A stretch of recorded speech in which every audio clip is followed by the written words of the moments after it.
Hello, everybody. Welcome to the Dynasty Junkies. We're episode 107 of the Dynasty Junkies podcast. I'm your host tonight, Andrew Hall at Andrew Hall FF. With me in the co-host chair, kind of a last-second adjustment. We're on at 5 o'clock. We've got the one and only Bobby Koch. How you doing tonight, Bobby? Yeah, it's weird. I'm here 3 weeks in a row. When I signed my contract, I was told I was only going to have to do one of these a month. I don't really know what's going on, but glad to be here again with you, Andrew. Although I will say Rocky is still clearly very much avoiding me because he makes the schedule and somehow we're never on together. So no. For whatever reason, you and Rocky are just not meant to be. But there are going to be obviously there are going to be episodes where you and Rocky get to pod together. It's going to be great. But I'm not so sure about that, but maybe one day. I feel like it'll happen at some point. It has to. Well, let's get into the guest who we got tonight, the one and only Ian Hartitz from PFF. How are you, Ian? Great to be here, guys. Thanks for having me on. Doing great. We got actual football on tonight. Oh my gosh, we've gotten here. You know, I was one of the few out there watching, grinding all the USFL stuff, but I am still also very excited for the Hall of Fame game, the preseason. Like that's the thing, man. Anyone that it's not just the USFL haters, it's the preseason haters. It's like the MAC haters, just any haters of football, man. Just if you hate it, shut up. Find something to talk about. Yeah. Why you gotta march my mellow? You know what I'm saying? Like, what is with it? Like, let me have fun with this. Like, what are we doing here? Yeah, I totally agree. And in my mind, any football is better than no football. Thank you. So I was with you on that. At USFL, I didn't watch that much of it, but I wasn't that into it. But I loved when it was on. I loved people being happy about it. Like, come on, it's better than nothing. But yeah, tonight NFL finally. I'm not gonna lie to you guys. Preseason or like any other non-official NFL football is not really my scene. But at the same time, I'm a big fan of don't poop in other people's pools. If people are enjoying it, you don't have to tell them that they shouldn't be. Just let them enjoy it. Amen.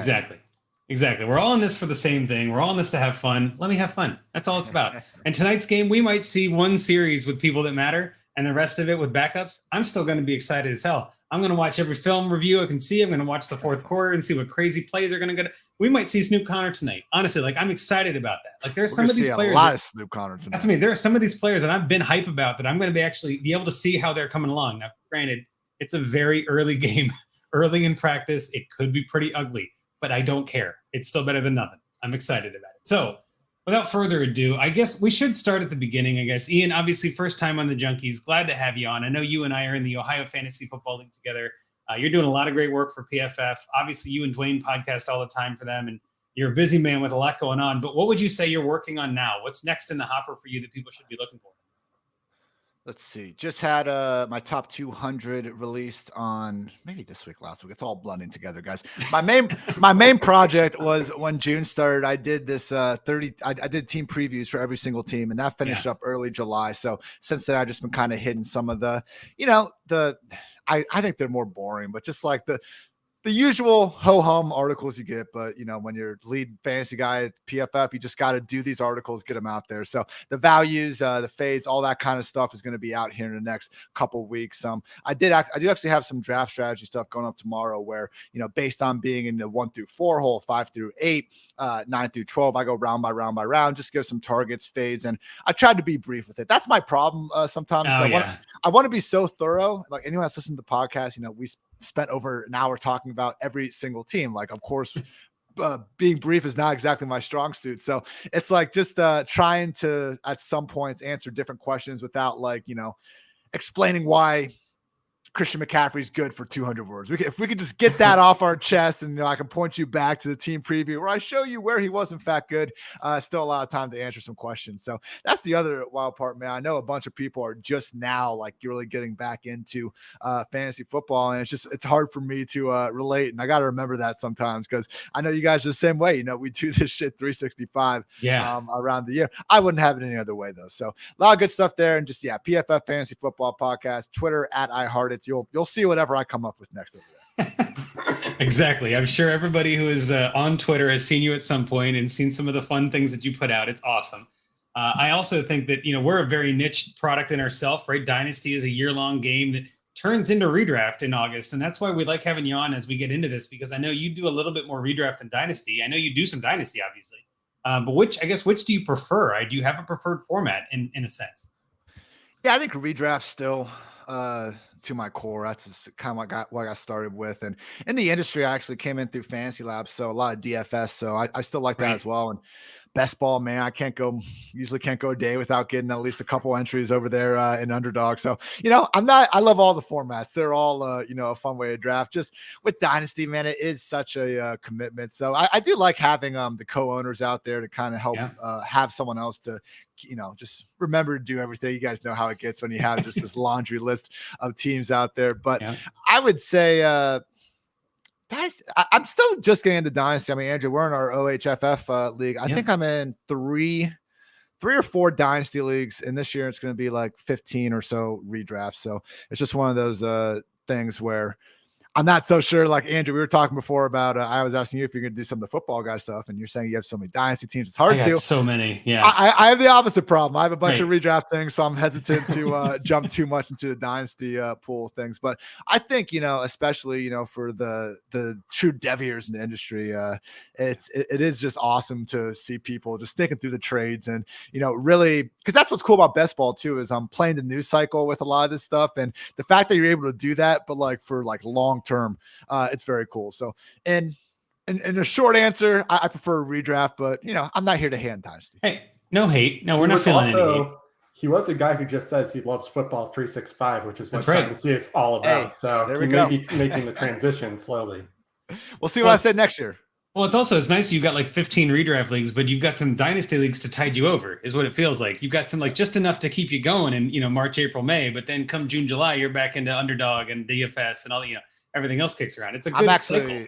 I'm on the clock right now in this Apex Expert Writers League with Silva, Barfield, a bunch of those guys. And guys, I'm at pick 108. Derrick Henry's still here. I think I'm just gonna pull the trigger. Henry, Dalvin Cook. I could get CD or Stephon Diggs. I don't know. This is a tough one, guys. But the big dog at 108. I think Henry at 108 makes sense to me. I mean, I don't mind that. Bobby, what do you thought? Do you have any opinion on any of those players over the other? No, I agree. I mean, there's a reason he's called King Henry, and it's because he just gives you generally an advantage at running back as long as he's on the field, and he's going to be on the field. We know that Tannehill might not throw as much as he did in the past. Seems like a good pick to me.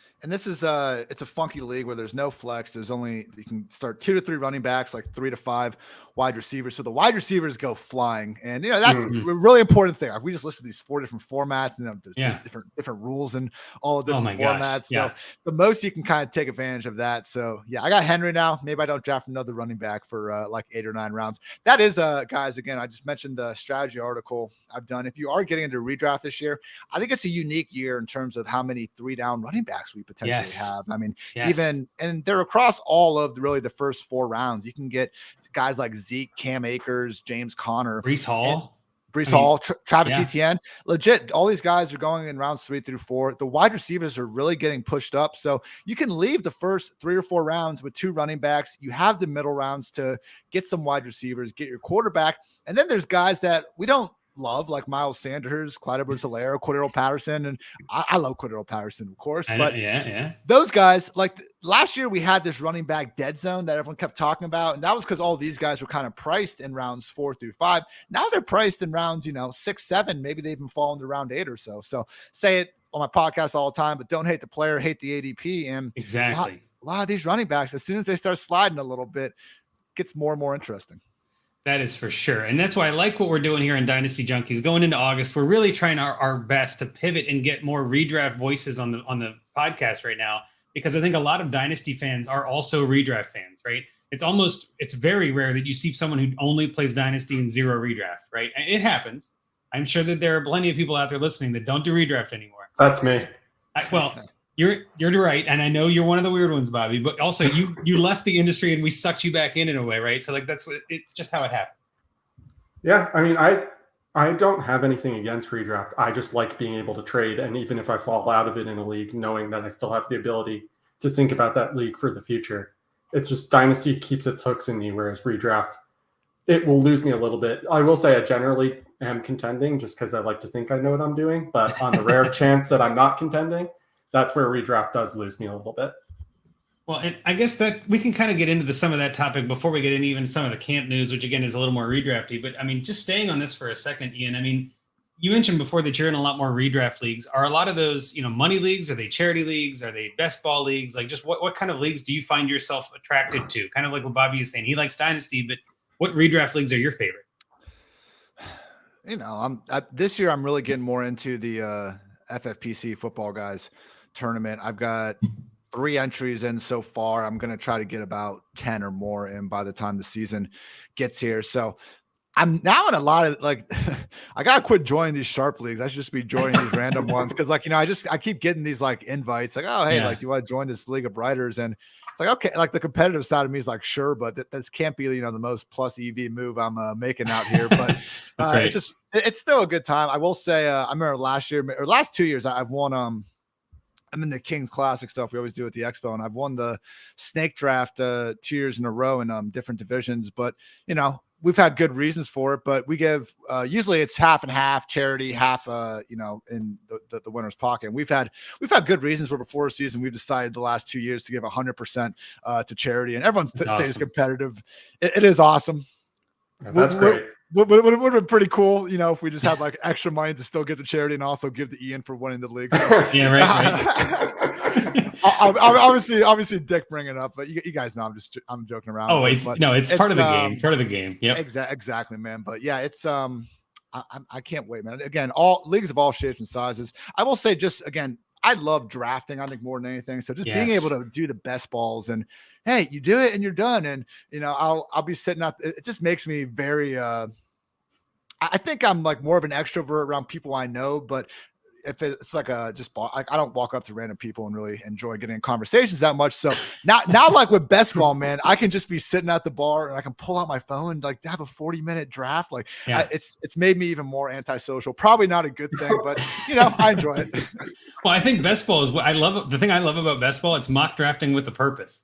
You know what I mean? It's a way for you to get that draft itch and actually do something with it after you draft, right? I still do a lot of mock drafts and Dynasty mock drafts for DLF and things like that, just to kind of, keep the draft gears moving. But I did a lot with draft back in the day before they got absolved and run around. And now Underdog is the new version of this.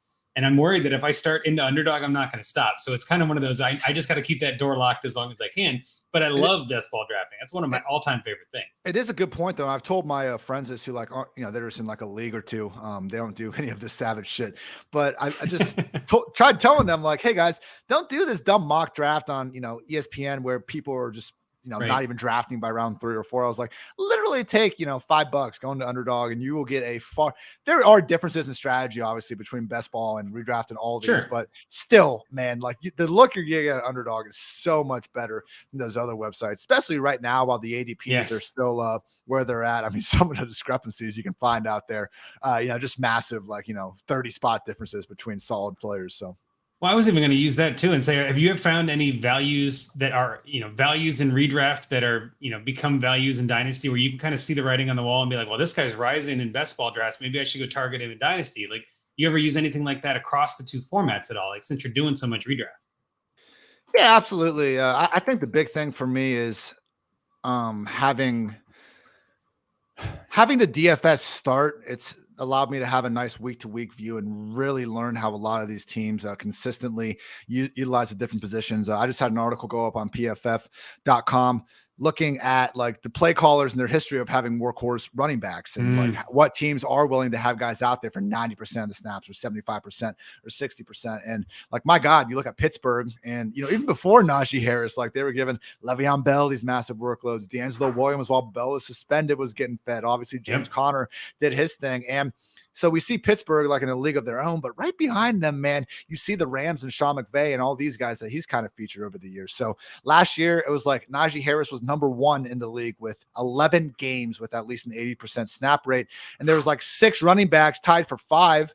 And 2 of them were Darrell Henderson and Sony Michel. So we saw the McVay quote from the other day where it's using 2 backs, right? Something like that. Yeah, it's going to be a rotation. I don't know about that. Yeah, because 5 years of data is telling us that no, man, you're more willing to feature 1 running back than just about anyone out there. So for that reason, having Cam Akers on my team, I have him in OHFF and kind of got him a side deal last year. He wasn't even the main piece of it necessarily, but it makes me think twice about selling high on him because as much as I do think that it's wild. This guy coming back from the Achilles and as bad as he was last year, like some people still value him as a top 10, like Dynasty RB, which there's a case to be made for that based on that workload. So that's just one example. But yeah, again, I think all the types can certainly flow into each other and help give you a different perspective on things. Well, it just keeps definitely you sharp. Check out that article from Ian, because I've said for years now that coach play calling tendency is one of the most underexamined parts of our games. Coaches will sometimes legitimately tell us, to Ian's point, with 5 years of data, what they like to do. And we go, no, this is the year that, McCarthy finally decides to throw to a tight end. It's like, no, he's told us he, as a coach, does not call that many plays for the tight end. Stop thinking this is the year it happens, because he's shown us it won't. Or you can also use it in the positive way, like with the Rams and the running back tendencies.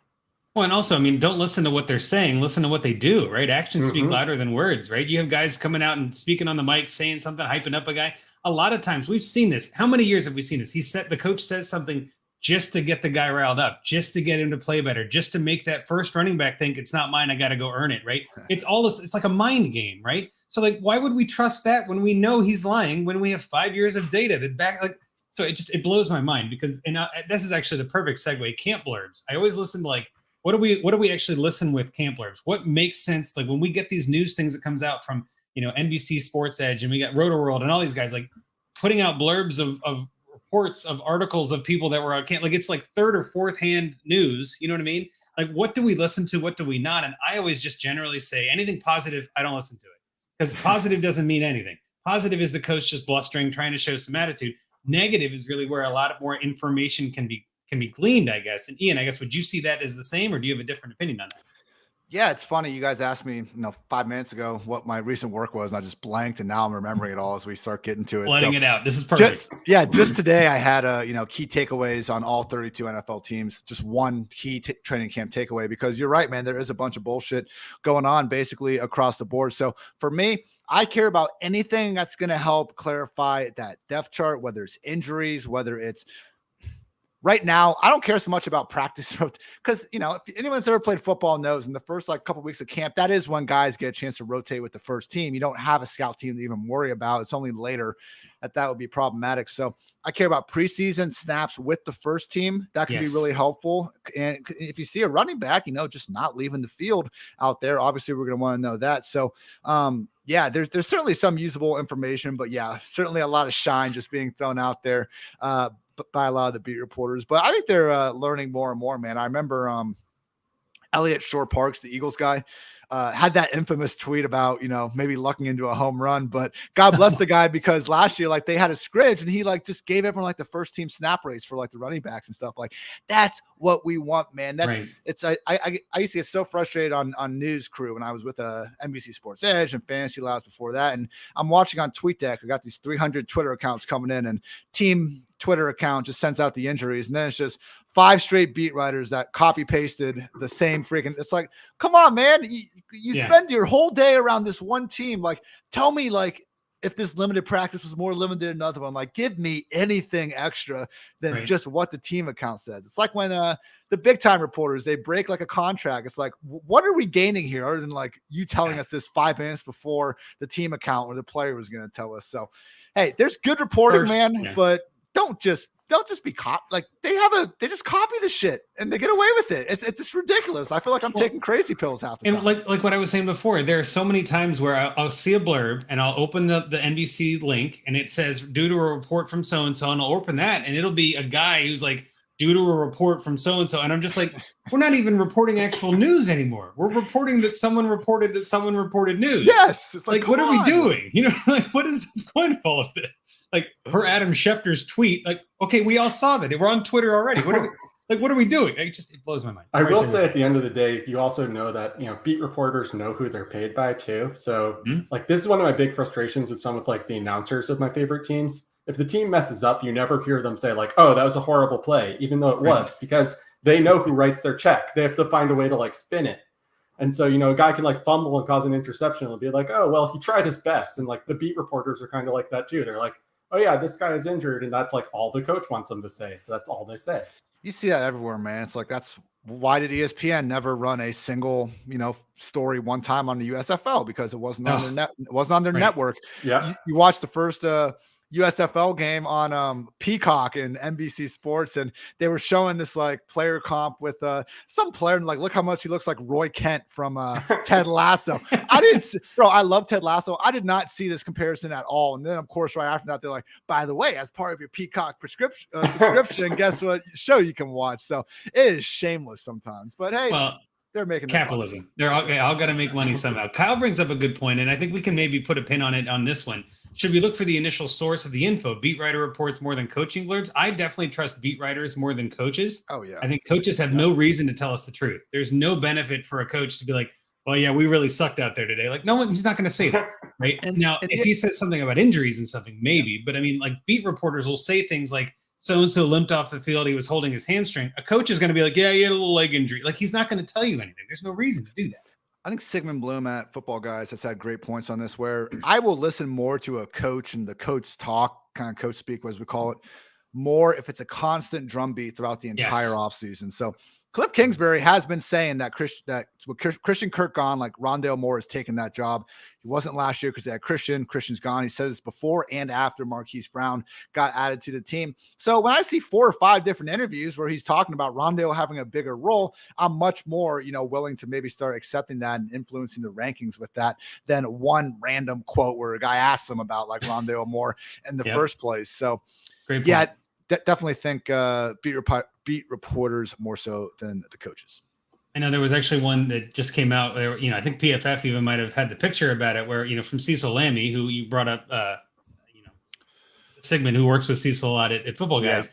And Cecil Lammy was saying, looks like it's going to be a 70-30 split with Javonte and Melvin Gordon. And then Benjamin Albright's like, it's more like 55-45. Like, what do you like? Why are you saying this? But I think what Cecil's doing there is trying to project the future. And what Ben is talking about is what's currently happening. Like, it gets to be kind of that nuanced argument. Like, I think it's going to be this is definitely worth reporting. If Cecil Lammy is with the Broncos, he knows them well, but also he's paid by the Broncos. He's kind of there to hype up his side. So I get both angles, but it's like, honestly, you never know who to trust. That's what it comes down to. Is that you got to do a little more digging. I think we saw that one because Albright's, such a big follow and stuff like that. So it's good we did get some. We all saw the potential, and I think Cecil's done some great stuff. All this, sure, forever. So it's nothing against him, but we all got to see both sides of kind of what they were talking about. Right. We had the one report. I forget her name. She was an NFL Network reporter. She was at Chargers practice, and she said that Isaiah Spiller was the only one getting run with the first team, and he was the clear number 2 running back. That got like 2,000 or 3,000 likes. A couple hours later, she like quote tweeted and was like, "My bad." Like Roundtree and these other guys like went on to get some reps. Like it's definitely a full. So look, she got new information. She changed it. But that got like 60 likes. So clearly, there's a large percentage of people that saw the trendy tweet and they did not see the follow up one. So that was the other thing. Again, when I was going through making my training camp article, like, just really making sure reading day to day in multiple sources, because that's just the only way we can get the most full picture we're looking for. And that's exactly where I wanted to end on this too, is like, you can't just trust one blurb. I think that's really what it comes down to. I am a stickler for this. Click on the blurb, click through, try to see the initial data, because there have been a lot of times where something comes out and when you click through, it's literally just some guys like who I think makes the team report. And it's like, as much as I want to trust that, that's literally one person's speculation. Like, there's no real facts there, but it gets muddled down to become a blurb and a fact as like a thing on Twitter. And we're all on Twitter. We're all looking for the latest news. I mean, fantasy football is a game of inches, especially in Dynasty. If you can get a leverage on something or get some quick inside info and send a trade, like that's viable. That's valuable information. But it's also like we've kind of made our own monster. You know what I mean? Like we all want this information right away. And then we're all like, man, these guys are getting it wrong because they're reporting it right away. Like, well, that's what we want. That's what they've proven that we want. We're the customer, it is wild, man. It'll be like Wednesday or, like just the Deshaun Watson news and stuff. And oh God, yeah. Boss and the boss, like, all right, guys, like, come on, adjust your ranks, submit the ranks. And who the hell is, how many people are really like diving in? Like, okay, I know there are some of us savages that are immediately drafting after that, but I would have to think 90% plus of our subscribers like probably haven't had like their first draft this year yet and stuff. So and again, it's my full-time job to do fantasy football. I adjusted the freaking ranks quickly. I that's the world we live in. Like, that's I'm not, what you have to do. Yep. And there are far bigger problems out there. So I am not, crying about my work or anything like that, but you're right. We have become this industry that literally by the second basically is the expectation here. So May the best man win, I guess. That's So right. one thing I will add there is just while things do get reacted to within a second, at least in the Dynasty space, it is a patience game. So we do need to keep that in mind too, of like, it's great to react to things, but at the same time in the Dynasty space, you want to remember like you're playing the long game and situations change very, very quickly. So overreacting to news tends to be something that all Dynasty players do, honestly. Yeah. And it's something that we can all be better about. Well, and so let's talk about some things that actually matter in the last couple of weeks or so here. Like, first thing I have on the sheet, Debo got paid. I think this is a big one. Debo got paid in a contract that incentivizes him for running plays and for running touchdowns. The kind of, I think anyway, that language is unique. That kind of explains a little bit about how the team plans to use him. They are going to benefit him. He is going to get benefited for doing these tasks. And it's like, I don't think that can be taken lightly. And it's a pretty good contract. I don't have it pulled up, but it was like 75 million or something like that. Like, solid contract. You know what I mean? Like, this is not chump change. 73.5 million with 58.1 million guaranteed. And yeah, to your point, multiple clauses with those bonus payouts for the, thresholds as a rusher. Here's the thing, man. I love looking at expected fantasy points with a lot of these guys. We have a great tool, PFF, that lets you do that because it just helps show you in a year-to-year league. We always talk about regression and stuff, and it just does show you like what guys need to be the best players in the league, basically, in order to keep doing this. And maybe they will. Like Jamar Chase, I've heard talks about that, but it's Jamar freaking Chase. Like, come on here. If there is a guy we're going to bet on, it might as well be him. I don't think people realize like just how bad that running back role actually was for Debo's expected fantasy points, though, because on the surface, it was fine. 21.2 PPR points per game in weeks 1 through 9 as a full-time wide receiver. Once he started playing a lot more running back due to the injuries in weeks 10 to the NFC Championship, he still averaged 20 PPR points. So it was only a 1-point drop-off, so no one cared. The expected points went from 17.1 to 12.7. Ooh. Man, like, again, in full PPR, one freaking target is usually worth about 2.7 carries. In Debo's case, he was the most efficient rusher in the league by any metric you want to freaking look at. So yeah, he's incredible. I get that they're paying him to be incredible, and maybe he'll just keep on keeping on, man. It's possible. But when I look at Debo in like the first round or very, very early second rounds of the draft, and it's compared like to someone like Devontae Adams or CeeDee Lamb, guys that were just fully expecting to breeze past 150 targets, I have Debo down a little bit for that reason. I was gonna say, you took this and said, all right, they want to run him. I'm moving him down. Is that pretty much your reaction to the news? You were like, I don't know if I want that. I don't like the idea of fading anyone because I think we'll all draft a guy if he falls to the right spot. And just in the particular draft that you're in, but I have Debo ranked to a point where I'm not getting him very much in drafts, and I'm okay with that because of everything I just said. What do you think, Bobby? Are you on the same page? Is this rushing stuff good or bad for Debo for Dynasty and fantasy alike? It's a mixed bag. It's a mixed bag in that I think it'll probably increase his fantasy production in the short term, but I also think that, and not that we can ever predict injuries or whatever, but we have seen that people who do running plays tend to get injured at a higher rate than people who are just catching the ball. So I'd be a little bit worried about the fact that he could be maybe more susceptible to injuries that way. That said, Andrew, we talked about this recently. You asked me if I still had Debo in my top 5 of Dynasty after this contract, and I said I have a hard time placing him outside of it. I could make the case for him at like 6 or 7. But the fact that he's in a Shanahan offense, they've shown that they want to get creative with getting him the ball. And even when he wasn't running the ball, he was pretty efficient catching it. Mm-hmm. It's just hard for me to say that he's not one of the top 5 guys, at least for Dynasty purpose.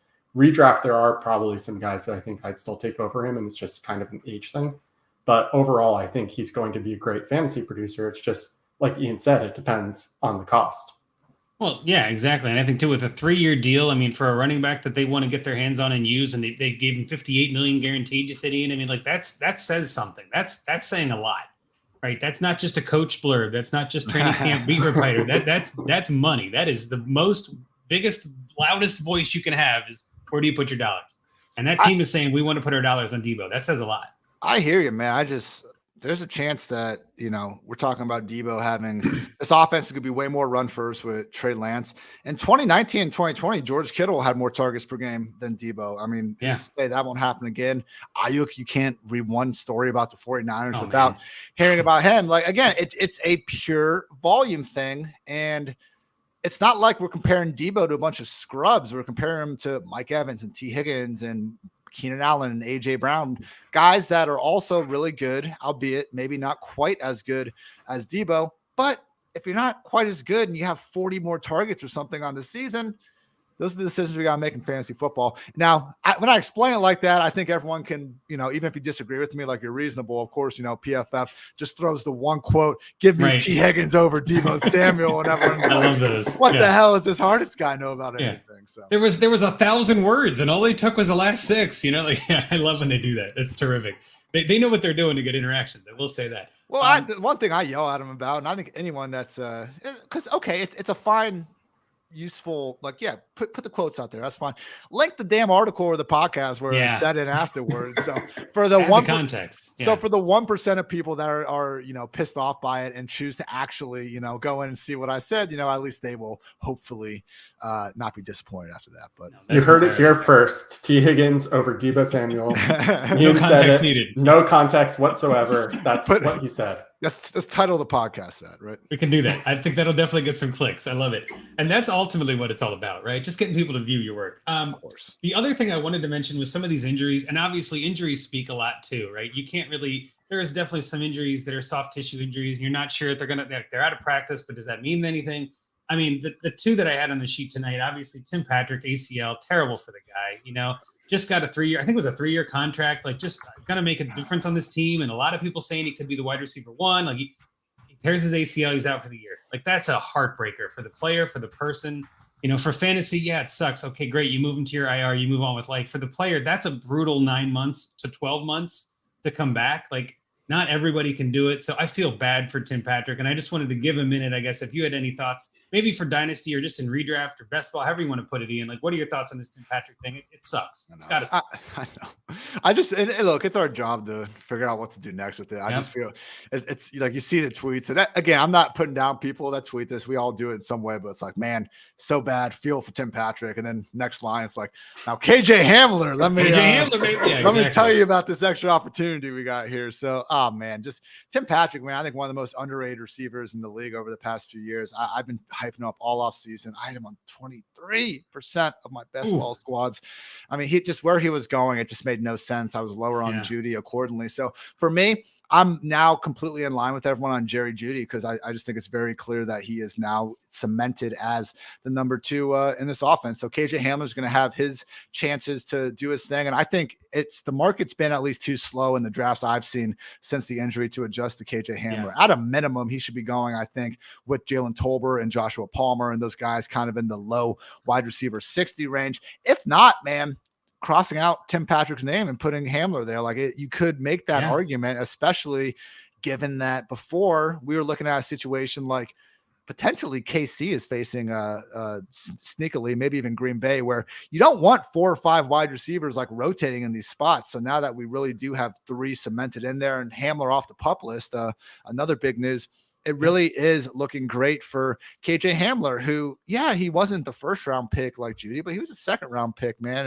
And, we've seen Hamler do plenty of good things back against the Buckeyes. I remember when he busted that 90-yard touchdown, I was like, who the hell is this guy? This guy can freaking blaze out there. So Alberto helps Alberto as well.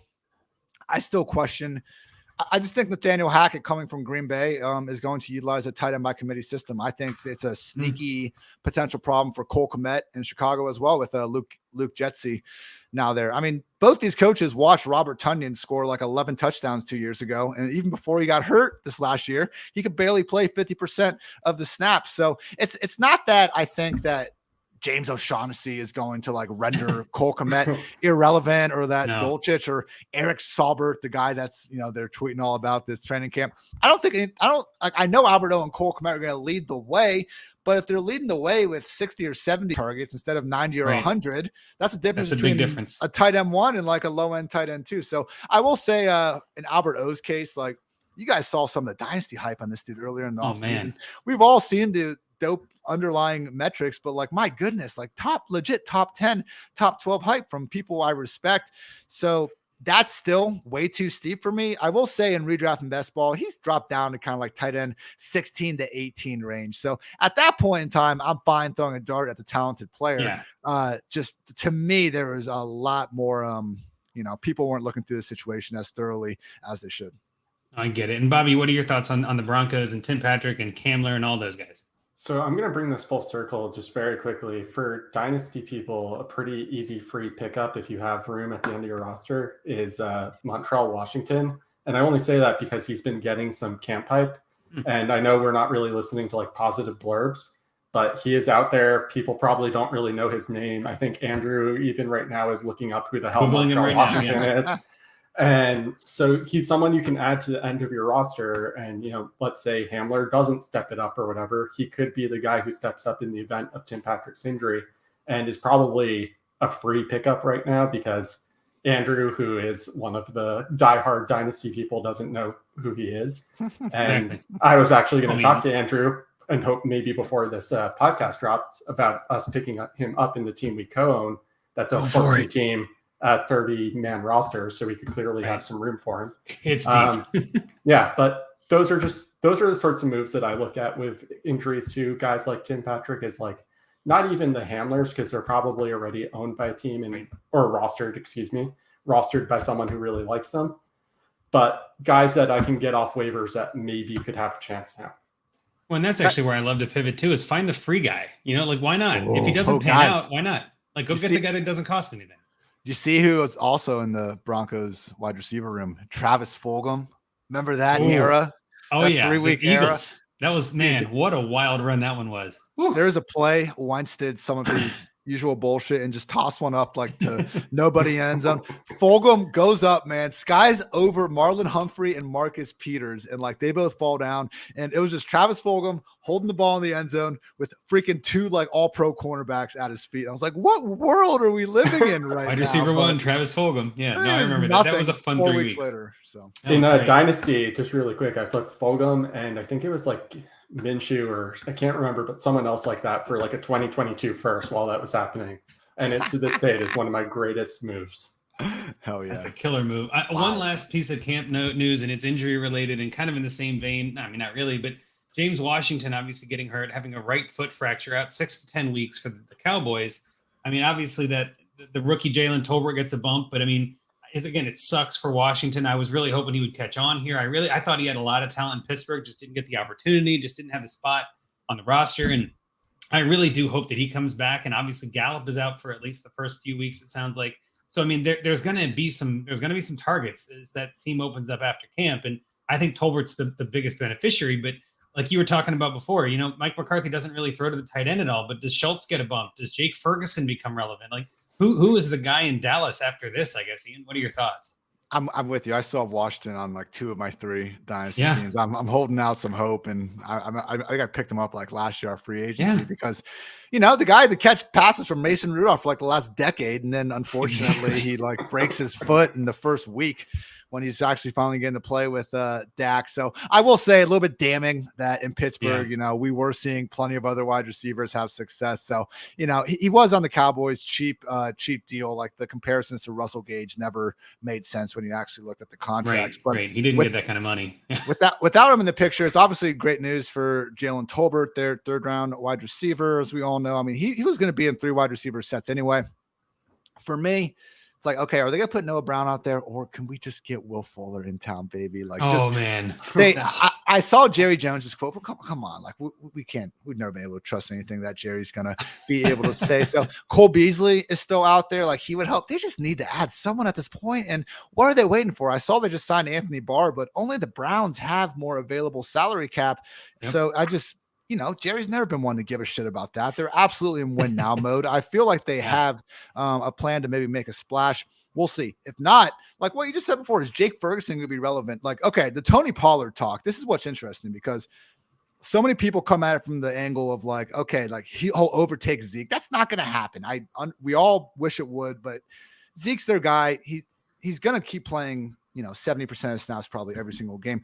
Are the Cowboys willing, though, to keep Tony Pollard on the bench for guys like Noah Brown, like Jake Ferguson, like Lucky Whitehead 2.0, freaking our Cavante Turpin, USFL MVP. TJ Vasher is there too, I think, right? That's the TJ name, right? Vasher, like that's my point. So, you know, we're looking at guys like AJ Dillon and Ramondre Stevenson a little bit, even Naeem Hines across the league. Melvin Gordon, even. Melvin Gordon. Yeah, like some of those backups that aren't backups. I'm just for saying, sure. But I just mean there's a couple of shallow offenses where we're wondering, can they use two running backs a lot to make up for some of their depth? And I know we have this conversation every offseason, is Kareem Hunt could be used more in the slot this year and this and that. And I do think it's usually just fodder during the offseason. With that said, if there's two teams I think have the combination of a legit running back who can go out in space and run routes and be more than just a running back, like arguably be a legit receiver, and they're on a team that has little to no wide receiver depth, so there's opportunity for them there,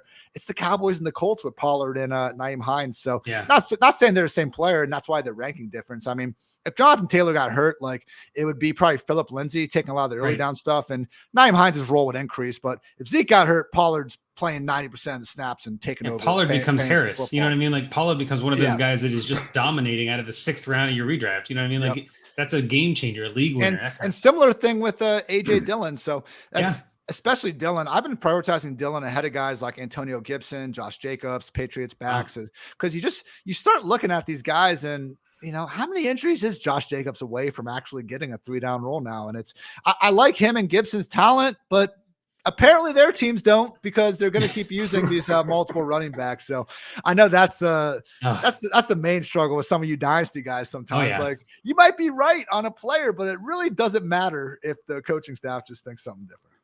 Yeah, I think Kyle with the awesome CFL standout Lucky Whitehead. That's a good reference. I like that deep cut. That's well played. I think we need to have Ian on more because he agrees with a lot of the things I continually say, which is like, a player can be as talented as you possibly think they are.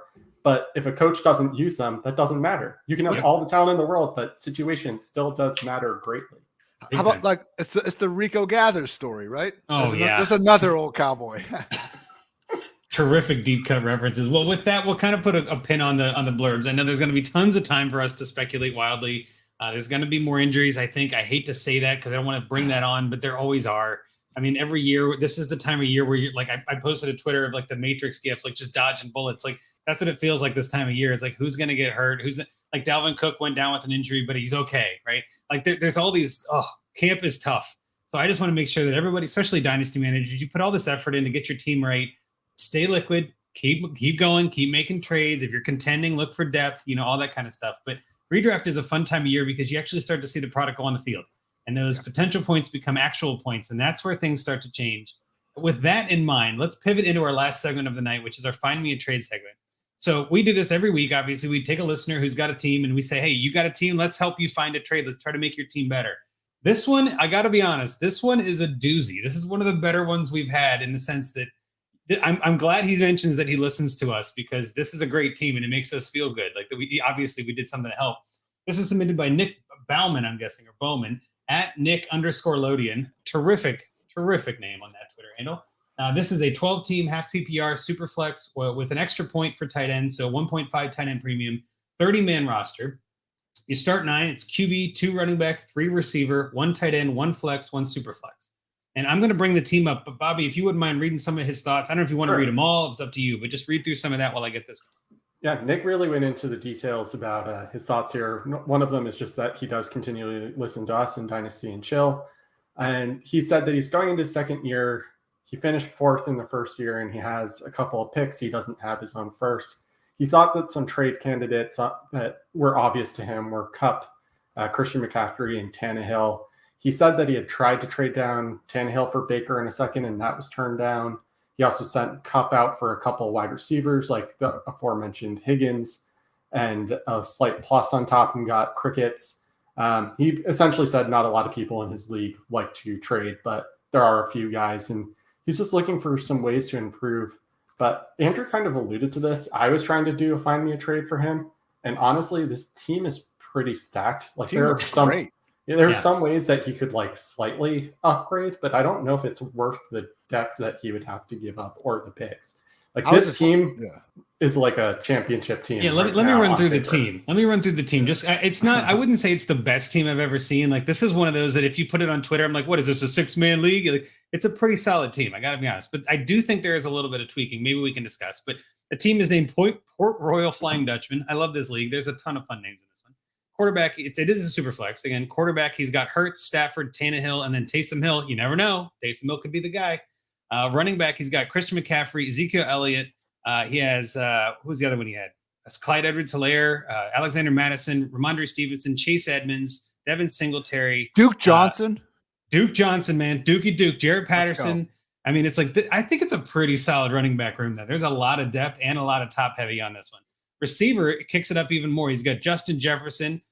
He's got Antonio Brown, which I thought was terrific. Nice. He mentions Cup, but I don't see Cup on here. I'm not sure if maybe he's on IR or something, which would be weird.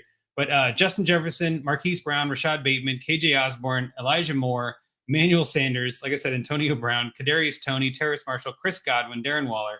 Solid team. And then tight end, he's got Darren Waller and Hunter Henry at tight end.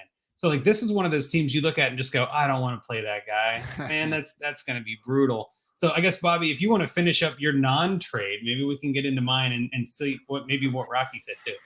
Yeah, the only thought that I had was essentially like if he wanted to go for even more top-end talent. So, at running back 2, for example, he is strong at running back, but you do have to start 2. And in having to start 2, I remember sure he had Christian McCaffrey, but then if I recall offhand, he had CH, and then who was the other top tight end that he had again? It's hard for me to CMC, Zeke, and tight end is Waller, yeah. Yeah, so he had Zeke. And don't get me wrong, I really like Zeke as a running back too, but I thought this team could just absolutely dominate if he were to somehow get let's say a Najee Harris, for example, and combine him Chubb. with a CMC. He would just and that's not even about the regular season. That's once you get into the playoffs, it's such a crapshoot. But if you have those 2 dominant running backs coming at people every week, he could just destroy. And I was thinking he could try to tear down from Jalen Hurts. And one of the things was another team had Lawrence and a Najee Harris type. And so I was kind of looking at that, but I couldn't quite balance it out in a way that made sense. But that is where I was starting to go before Andrew was like, oh, we have enough trades on the sheet, so you don't have to do anything. And I was like, oh, thank God, because this guy's team is just stacked. Well, reading Rockies, actually, it reminded me, I totally forgot this. He had Cup, but he traded Cup and Mills, which was one of his other QBs, for Stafford, a first and a second. And I like that move a lot. I think that actually, again, Cup, maybe you're kind of getting out on him, but now you got Stafford and Hurts as your 2 QBs, upgrading from Tannehill. I don't mind that. But that's where Cup went. So Cup is off of the team. But he's still got Justin Jefferson, who I think, again, wide receiver 1 or 2, depending on the city you live in. And for me, it's 2 just because I live in Chasetown. You know what I mean? It's just, that's kind of how it goes. But I think, again, this team is stacked. And I agree with what you said too, Bobby. My trade was to send Hurts, Tannehill, and CEH to parts unknown dead men for Justin Herbert. Same logic. Let's upgrade. Let's consolidate these assets and try to get one more stud on this, because that would put you with Herbert and Stafford as your QBs. You're not going to miss CEH. I'm not entirely out on CEH like a lot of people are. I do think that offense is going to need him with Tyreek Hill leaving. There's going to be some need, and Juju obviously being hurt and coming into a new team. And obviously Kelsey's still going to get his, but I think CEH could be a beneficiary. It's hard to say. It's a speculation. But I'm looking at that. If I can get something like that for Herbert, and I think, again, if I have to overpay for it, I'm fine with that. If this league is finicky and they're not willing to trade, values might be different than what you see on Twitter and might be different than what you see on calculators, right? But if I'm sending 2 QBs and what could be an RB2 for Herbert, I feel like that's a pretty fair value. But I guess, Ian, what are your thoughts on my trade maybe and then on the team in general? They take that. I'd absolutely. I want Justin Herbert in that deal. Yeah. If I had Herbert, I'm not so sure. I'm not so sure I sell for that either. Yeah. But hey, see what happens. I'm not quite in the weeds with Dynasty as much as you guys, but I remember earlier this offseason when I did, take the time to get my top 400 and just, really wrap my mind around kind of what was going on in February and March. Jalen Hurts was the one guy where I was like, I think we're overestimating this a little bit here, guys. yes, year to year. I just had a pod with Evan Silva today. Hurts is Silva's QB3 overall going to this year. I have him QB6, but I think there's a very easy argument that they're in the same tier. So move them up and down wherever you want. But man, the Eagles are flirting with Russ and stuff. Like you look at last year, they didn't want to be that run heavy offense. They were actually like 6th or 7th in pass play rate during the first 7 weeks. It didn't work. They were 2-5. Now they switched to a super run heavy offense and they made the playoffs. You look at the teams they were beating and hey, a win is a win is a win, guys. But to me, it was kind of like the Dolphins, nice win streak last year. Just a lot of teams where, you were able to beat them with this super conservative offense and good defense. And I just think now that you've added AJ Brown, if Jalen Hurts doesn't take a step forward, if he does take a step forward, then hell, he can be a freaking upside QB1 for the next decade. So it's a tricky situation, but that's why I think I want to include him in a deal for someone like Justin Herbert, who we're just more sure of having that. Because would we be that shocked if the Eagles made a big play in an offseason next year and there's a new quarterback in town?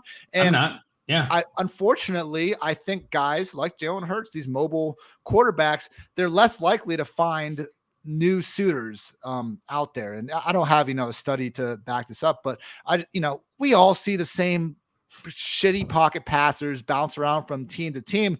Guys like, I think Tyrod Taylor, like is an example throughout the league where even if the guy can be like a top 20 starter, I think teams aren't willing to completely morph their offense around if they know that the guy can't be a top 10, top 15 quarterback. I don't think they're as willing to do the things that the quarterback needs to be doing in order to win out with it. So Jalen Hurts stuck out to me as someone where I would be looking to try to sell high on him. And Alexander Mattison is someone you could take a long look at as well. I've done Matthew Collier, Purple Insider, a couple podcasts with him this offseason. He's as plugged in as anyone. And he's just not as confident that Madison's going to have the same featured handcuff role underneath this new coaching staff. And he cited Kene Nwanu, who I saw was out of practice the other day. So keep an eye on that. But he has Nwanu too. Yeah, he has Nwanu. This guy is on it.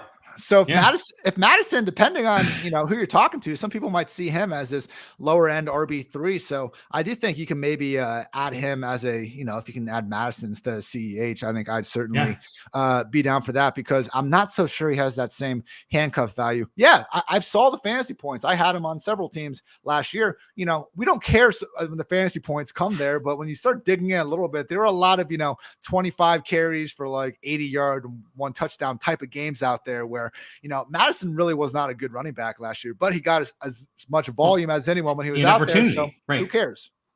Yep. Opportunity is a lot of times king. And that's exactly why I built my trade around Hurts is what you said before. There are people that are valuing him as like that top of the second tier behind Silva's apparently one of those guys where you've got Allen and Mahomes and then Hurts.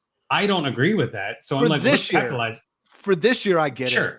Who the hell knows next year? And that's part of why in Dynasty I want to get him off my team if I could, right? Like I'm not actively like pursuing and scared of him. I'm just saying like if I'm going to move anyone on this team, I'm moving. I just got Stafford apparently, and I like Stafford a lot in the next couple of years.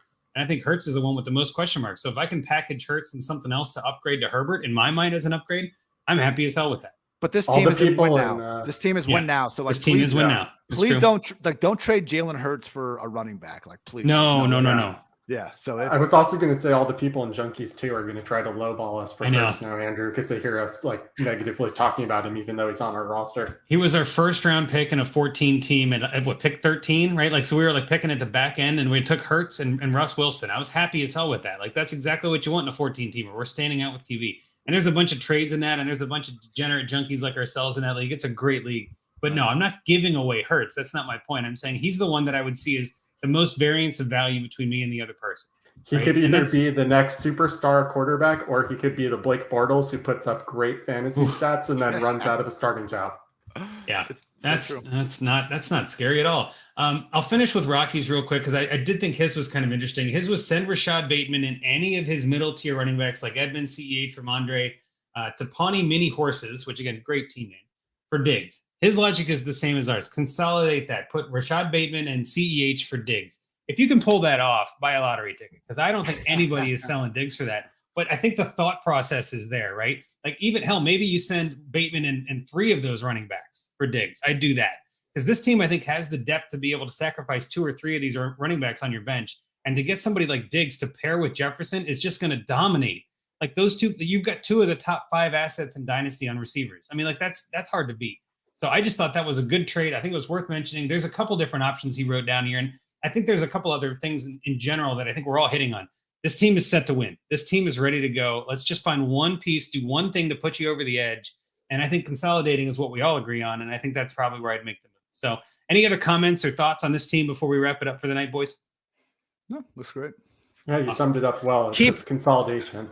Keep right. Duke Johnson. Keep Duke Johnson on the squad. You need that locker room. You need that veteran presence in the locker room. The good luck charm. Yeah, that's right. Thank you. Well, he's got Demetric Felton too, and Jarrett Patterson. You can cut some of those guys, but keep Duke Johnson. I like it. I'm with you on that. Hey, All Duke gave us some usable weeks last year, man. That's true, and he's got Devin Singletary, right? So like Devin and Duke, maybe they're one of the two is the guy, and James Cook is out. Who knows? Like, we never know. Duke's a good player. I like Duke.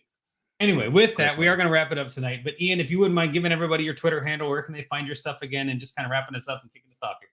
At Hartitz, PFF Fantasy Football Podcast, PFF.com. Great day to be great, guys. Enjoyed talking to you. And yeah, let's all have a great season. Go win some championships. Why the hell not? That's right. If you're not following Ian, what are you doing? I'm sure you've seen him on Twitter. Just follow him anyway. Like, what the hell? Come on. Everybody should be following Ian. He's a great guy. With that, I will finish this up here. Obviously, thanks so much for everybody joining us in the chat on this early show at 5 p.m. Eastern for a change. But again, anytime you see us go live, feel free to hop in here. Anybody listening on podcast form, we appreciate you too. Leave a note, leave a review, rate it on whatever podcast format you're looking at. If you want to see your team on Find Me a Trade, go find our Twitter handle at Dynasty Junkies. It's on mine too, at Andrew Hall FF. You can submit your form, your team. We'll put you in the list, and we'll see if we can get to you before the season. I know we got a bunch of shows coming up. We're going to start a positional series where we're going to look at each position in the next 4 weeks, dive a little bit deeper to try to get you ready for redraft season and get your team locked and loaded for that championship run. Definitely follow up at the DAP Network, at DAP_network, Dynasty Addicts Podcast Network. I know Daddy of the DAP Network, as I said before, Russ Fisher would love that. We got to get some follows on that. But with that, obviously, it's been a pleasure talking to you, Ian. Been a pleasure talking with you, Bobby. If you want to take us out of here, let's cut it off. Junkies out.